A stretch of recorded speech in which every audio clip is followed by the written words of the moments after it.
Welcome friends, বন্ধুরা আজকের ভিডিওতে আমরা আলোচনা করব এমন কিছু গ্রামার যেগুলো ভুল হওয়ার জম। তো চলো আজকে দেখে নিই কোন কোন গ্রামারগুলি সাংঘাতিক রকমভাবে ভুল হয়।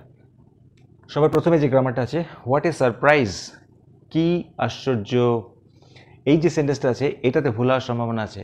অ্যাকচুয়ালি সেন্টেন্সটা কি আছে, হোয়াট এ সারপ্রাইজ ইট ইজটা উজ্জ্ব আছে।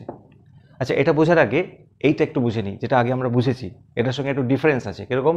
যেমন ধরো হাউ লাকি ইউ আর, এটা করতে গেলে আমরা কি করি, ইউ আর এই কথাটাকে আমরা আগে আনি আর হাউ লাকিটাকে পরে নিয়ে যাই, সেটার পরিবর্তে বসাই very lucky. You are very lucky. আচ্ছা, এখানে ভেরি হলো কেন, কি এই যে ওয়ার্ডটা আছে এটা অ্যাডজেক্টিভ, বিশেষণ, সেই জন্য তার আগে ভেরি কথাটা ইউজ করব। এক্ষেত্রে কিন্তু আলাদা হবে। তাহলে আমরা আগের মতোই ইট ইজটাকে আগে আনবো। It is a very surprise. No, it is a great surprise. কেন গ্রেট হলো বন্ধুরা? এটা হচ্ছে সারপ্রাইজ কথাটা হচ্ছে নাউন ফর্ম, নাউনের আগে গ্রেট বসে। তাহলে একই রকম একটা এক্সাম্পল, হোয়াট এ প্রবলেম, কি হবে তোরটা? It is a great problem, কারণ প্রবলেমটাও নাউন ফর্ম। এবারে দেখে নেবো next, she did not release him, voice change. প্রচুর ভুল হয়, ছেলেপেলে প্রচুর ভুল করে। দেখো এখানে ডিড নট কথাটা আছে, এই ডিড নটটার জন্য গন্ডগোল হয়ে যায়।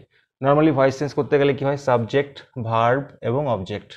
অবজেক্টের প্রথমে সাবজেক্ট হয়, হিম থাকলে হি হবে, তারপরে টেন্স অনুযায়ী বিভাব বসে, অর্থাৎ ওয়াজ ওয়ারের মধ্যে ওয়াজ বসবে। তারপরে কি হয়, তারপরে এখানে অনেকে ডিড নটটাই বসিয়ে দেয়, হবে না, শুধুমাত্র নট বসাতে হবে। তারপরে ভার্বের থার্ড ফর্ম, তারপরে বাই বসে এবং সবশেষে সাবজেক্টে অবজেক্ট, সি থাকলে হার। মাথায় রাখতে হবে, তাহলে শুধুমাত্র নট বসবে। He was not released by her. Next, for quite some time, কিছুক্ষণের জন্য, হি সেইড নাথিং, সে কিছুই বলল না, করতে হবে হ্যাবাচক, অর্থাৎ কিছুক্ষণের জন্য সে, দেখে নাও তাহলে ফর কোয়াইট সাম টাইম এই কথাটা কমন লিখে নেবে। হি, আচ্ছা, রিমেইনড মানে থাকলো, কি থাকলো? চুপচাপ, সাইলেন্ট। সে কিছুক্ষণ কিছু বলল না, অর্থাৎ সে কিছুক্ষণ চুপচাপ রইল, বা হি কেপ্ট সাইলেন্টও করতে পারো, কেপ্ট সাইলেন্ট, হি কেপ্ট সাইলেন্ট। ওকে, নেক্সট, এইটা তো ভুল হওয়ার খুবই সম্ভাবনা। Rough winds do shake the darling birds of May, voice change. Rough winds এখানে হচ্ছে সাবজেক্ট, এখানে ডু ভার্ভ নাকি শেক ভার্ভ? বন্ধুরা, শেক মানে নাড়ানো বা ঝাঁকানো, এটা হচ্ছে ভার্ভ, এটা কিন্তু ভার্ব না। কাকে ঝাঁকায়? The darling birds of May, এটা হচ্ছে অবজেক্ট। এখানে বোঝা যায় না কতটুকুনি অবজেক্ট হবে, তো তোমরা প্র্যাকটিস করবে এমনভাবে যাতে মনে থাকে। দ্য ডার্লিং বার্ডস অফ মে পুরোটাই অবজেক্ট, তাহলে অবজেক্টটা প্রথমে সাবজেক্ট হয়,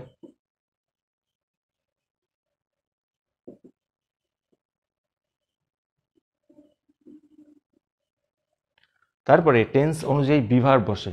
এবারে প্রশ্ন হচ্ছে কোন টেন্সে আছে? শেক, দেখো এটা প্রেজেন্ট টেন্সে আছে, তাহলে ইজ অথবা আর এর মধ্যে কিছু বসবে। এবারে তো অনেকে ইজ করে দেয়, ইজ হবে না কেন? দেখো বার্ডস মানে কুড়িগুলি, সেই জন্য আর হবে, প্লুরাল নাম্বার আছে। তারপরে ভার্বের থার্ড ফর্ম, শেক, শুক, শেকেন, তারপরে বাই এবং সবশেষে সাবজেক্টে অবজেক্ট, রাফ উইন্ডস। ডু এর কিন্তু কোনো কাজ নেই, ডুটা উঠে যাবে। Next, interesting narration change. Lomov বলছে, ডায়লগ আকারে দেওয়া আছে, I will show you the documents Natalya Stepanovna, আমি আপনাকে ডকুমেন্টসগুলো দেখাবো। এখানে কিন্তু লোমোভ সেইড টু নাতালিয়া এইভাবে দেয়া নেই, কিন্তু বিষয়টা একই। তাহলে সেইড টু থাকলে আমরা কি করি? টোল্ড করি। এখানেও আমরা একই রকমভাবে করব। লোমোভ টোল্ড, কাকে বলছে? নাতালিয়াকে, তাই না? তাহলে এটা এখানে আমরা লিখে নেব, লোমোভ টোল্ড নাতালিয়া স্টেপানোভনা। তারপর আমরা দ্যাট বসাই কমা উঠিয়ে, এখানেও দ্যাট বসবে। এইবারে আমাদের এই স্পিচটাকে চেঞ্জ করতে হবে, বলছে আমি আপনাকে দেখাবো।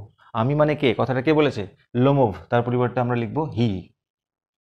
আচ্ছা, এবারে উইলটা এদিকে কি হবে? টেন্স চেঞ্জ করতে হবে, উড হয়ে যাবে। কেন? কেন কি? এইদিকে দেখো পাস্ট টেন্সে আছে, এদিকেও আমাদের পাস্ট করতে হবে। হি উড শো, আপনাকে, আপনাকে দেখাবো। আপনাকে মানে কাকে? নাতালিয়াকে, মানে তাকে, হার। কি দেখাবে? The documents. ব্যাস, Lomov told Natalia Stepanovna that he would show her, সে তাকে দেখাবে ডকুমেন্টসগুলো। Next, I ought to lead a quiet and regular life, আমার উচিত একটা নিয়মিত এবং শান্ত জীবনযাপন করা। দেখো কেমন জীবনযাপন, কোয়াইট অ্যান্ড রেগুলার, এটা হচ্ছে অ্যাডজেক্টিভ। এটা আমাদের কমপ্লেক্স সেন্টেন্স করতে হবে কি করে, রিলেটিভ ক্লজ করে। আমার উচিত একটা জীবন কাটানো, দেখে নাও,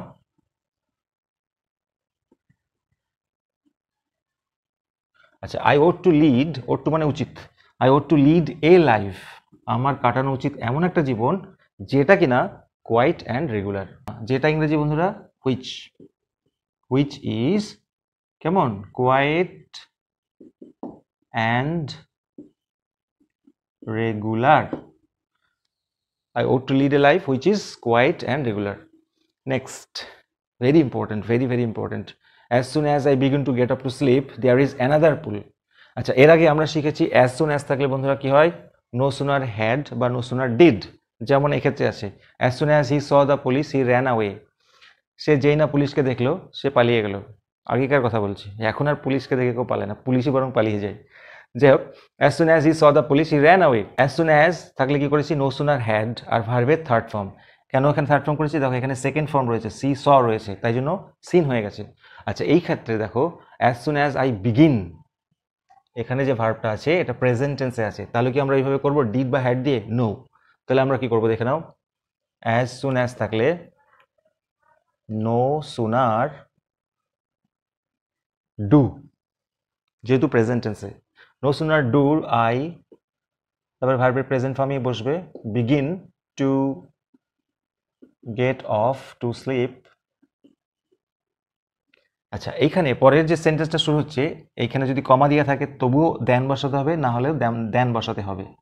দেন দেয়ার ইজ আনাদার পুল, যা আছে এক্সট্রাটা পরের সেন্টেন্সে বসে যাবে। তাহলে কি শিখলাম, নো সুনার ডু ইউজ করতে হবে যদি প্রেজেন্ট টেন্সে থাকে। আচ্ছা আবার যদি এটা থার্ড পারসন সিঙ্গুলার নাম্বার থাকে, আই না থেকে যদি হি বা শি থাকে, তখন কিন্তু ডু করলে হবে না, তখন আমাদের ডাজ করতে হবে। No sooner does he begin to get off to sleep then there is another pull, বাকিটা একই থাকবে। Next, I can not continue this discussion, আমি এই আলোচনাটা চালাতে পারছি না বা পারবো না। অ্যাফার্মেটিভ মানে হ্যাবাচক করতে হবে, হ্যাবাচক মানে কথার মধ্যে কোনো না থাকবে না। আমি পারবো না অর্থাৎ আমি অক্ষম, আই অ্যাম আনএবল, আমি অক্ষম কি করতে, টু কন্টিনিউ, টু বসবে, কন্টিনিউ দিস ডিসকাশন। তাহলে আই ক্যান নট কন্টিনিউ মানে I am unable to continue, বোঝা গেল। আচ্ছা এবার তোমাদের জন্য দুটো টাস্ক থাকছে। প্রথমটা হচ্ছে I did not buy the book, আমি বইটা কিনিনি, ভয়েস চেঞ্জ করবে। পরেরটা হচ্ছে স্টেটমেন্ট করতে হবে, হোয়াট এ চয়েস, কি চয়েস, স্টেটমেন্ট বা অ্যাসার্টিভ, যেটা আমরা আগে করেছি। এই দুটো তোমাদের জন্য টাস্ক রইলো, কমেন্টে জানাও। ভিডিওটি কাজের মনে হলে অবশ্যই লাইক দিও, আর চ্যানেলে নতুন হলে সাবস্ক্রাইব করে বেল বাজিয়ে অল প্রেস করো। Thank you so much for watching this video.